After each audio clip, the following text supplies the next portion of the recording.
Have you gotten to a place where you're so tired of feeling the way that you feel and you think you might be ready to start healing and doing some of that inner work that you're being called to do? Well, if you've got that feeling, know that this is sign number three that you are ready to start that journey because you are ready to face the things you've been running from. It's absolutely exhausting when we constantly try to avoid the things that we know we have to work through. Maybe it's people, places, and things that remind us of the trauma that we've experienced as a child. And we just know it takes up our energy. Mentally, it's exhausting. Physically, it's exhausting. Emotionally, it's exhausting. And, when we avoid these things, it allows us to numb out and we don't have to feel anything because we're just skirting the issue, avoiding the trigger. And we don't want to do that anymore. And I don't blame you because I was at that point too where I had been having these feelings of really hopelessness from leaving my teaching career, and I didn't want to feel that way anymore because I was mentally exhausted, I was physically exhausted, and I was emotionally exhausted. And I got to a point where I was like, okay, I just have to rip the band-aid off. I have to start doing the work, and it's gonna suck, and I don't want to do it, but I will. And so as I started getting farther and farther into this journey, I realized that there were a lot of things that I was avoiding. I was avoiding arguments with my husband because I was worried that it was going to scar my children. I was avoiding arguments with my husband because I was worried it was going to scar my children. But there are other things too that just were like, I'll say on a smaller scale that I was avoiding. So because it triggered me. So there was this song by Tim McGraw and Nelly in the early 2000s called Over and Over. And my abusive ex-boyfriend used to call and let that song play on my voicemail. And it's not often that that song comes on the radio, but the second it does, it immediately takes me back to that relationship and the abuse that I went through. I mean, I avoided on being on social media for years because I was afraid he would find me there. And I reluctantly got on social media to initially have information from my daughter's Girl Scout troop. And so it was my middle name and then my first name. And I eventually switched it when I started working as a coach and as a speaker. But don't you know, he inevitably found me and left me a ridiculous Facebook message that I chose not to respond to. And then that was it. It was like, yep, he found me on social media, end of story. So I had played it up into being this big thing in my head that I had been running from and avoiding for so, so long. And then it happened. There are other places maybe that you avoid, like your childhood home or a friend's house, because bad things happened there. So the other day, I actually drove my daughters by my childhood home that we lived in up until I was, I lived there from the time I was 5, after my parents divorced, until I was sick, or till I was almost 10. And so that was the household where my home was burglarized, and we actually came home to find the burglars still in my house when I was in 3rd grade.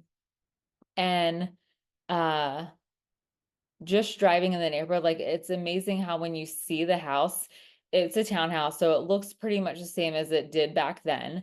The neighborhood is just in really not great shape. But then it was like I took them, and my childhood friend, she immediately I remembered the corner where she told me she didn't want to be my friend anymore. It's amazing how when you go back to a place, all of these memories start flooding back, or you hear the song on the radio. Even just a couple years ago, I was Christmas shopping at the mall and I saw a girl that bullied me when I was in middle school. And I could feel the heat rising up my back, even though it's been, gosh, since I was in 7th and 8th grade, and now I'm in my early 40s. So a long time. I could have cared less if she had recognized me or not. But it was just knowing that she was standing there, and just her voice was like nails on a chalkboard. But I also had to chuckle to myself because she was actually really kind of annoying and just kept repeating herself over and over and over and over and over. Um, and ironically enough, I had actually seen her, 20 some years ago. She was working at a local gas station and I was working at a bank at the time. And I went in to get gas and she was paying for my gas, and the look on her face was sheer horror because she was probably like, "Oh my gosh, what is she going to say to me?" But I didn't say anything to her. I just, thanked her for ringing me up, and then I left the store. But when we constantly avoid these things, people, places, things, because they remind us of the trauma, we exert so much energy, thoughts, all of these things to stay away from them, to run from them. And we're not giving ourselves time to relax. We're always in this flight mode. And this makes us hypervigilant. So then we're constantly in this stress response and we're releasing all of these stress hormones, that's really not good for our bodies to experience over a long-term basis.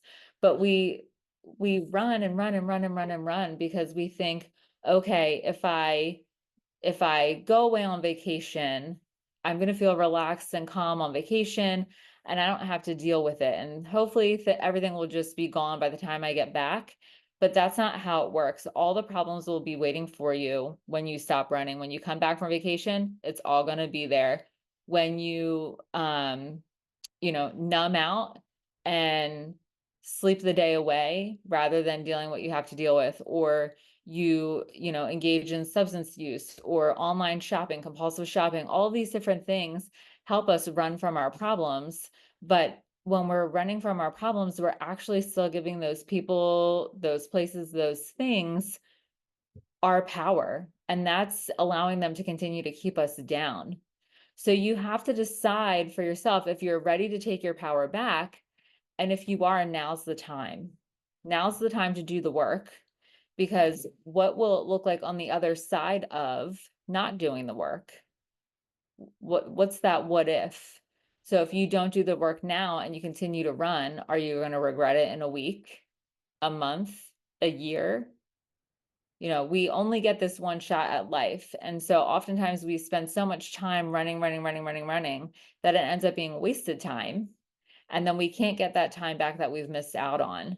So I believe in you, believe in yourself, and know that you have the strength to stop running and to actually face the things that you're avoiding head on. So I hope that you found this video helpful, and I'll see you on the next one.